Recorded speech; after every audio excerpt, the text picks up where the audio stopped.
Elon Musk और democratic congressman रो खन्ना के बीच social media पर जुबानी जंग तेज हो गई है। दोनों के बीच विवाद का केंद्र है सरकारी दक्षता विभाग, डोज, वेल्थ टैक्स और यूसेट के बजट में कटौती। विवाद तब बढ़ा जब रो खन्ना ने डोज में एलन मस्क की भूमिका की आलोचना की। इसके बाद खन्ना ने I have had it podcast में मस्क पर गंभीर आरोप लगाए। उन्होंने कहा कि मस्क को बजट कटौतियों के असर का जवाब देना होगा।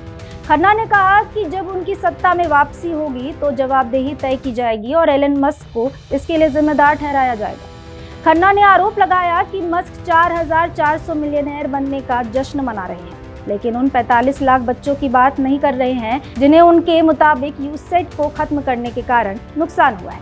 उन्होंने कहा कि मस्क को समन भेजा जाना चाहिए और उन्हें जांच का सामना करना चाहिए। खन्ना ने यह भी कहा कि डोज के साथ जो किया गया है उसके लिए मस्क को जवाब देना होगा। इन आरोपों के बाद एलन मस्क ने सोशल मीडिया प्लेटफॉर्म एक्स पर पलटवार किया।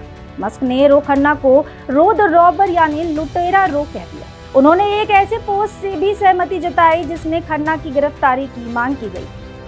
मस्क ने यूसेट में कटौती से जुड़े आरोपों को खारिज करते हुए कहा कि खन्ना के दावे पूरी तरह से झूठे हैं। मस्क के मुताबिक डोज ने केवल इतना ही किया कि मदद पाने वालों से संपर्क कर यह सुनिश्चित किया जाए कि फंड का सही इस्तेमाल हो रहा है। उन्होंने कहा कि इससे कम करना पागलपन होता। मस्क ने यह भी कहा कि यूसेट के कई लोगों पर न्याय विभाग द्वारा पैसे चुराने के आरोप लगाए गए हैं और कुछ ने अपना गुनाह कबूल भी किया है। विवाद के बीच रो खन्ना ने एलन मस्क को लाइव डिबेट की खुली चुनौती दे दी। एक इंटरव्यू में खन्ना ने कहा कि यह बहस CNN, CNBC या किसी यूनिवर्सिटी में हो सकती है और मस्क खुद जगह चुन सकते हैं। उन्होंने कहा कि बहस में डोज और वेल्थ टैक्स जैसे मुद्दों पर चर्चा होनी चाहिए।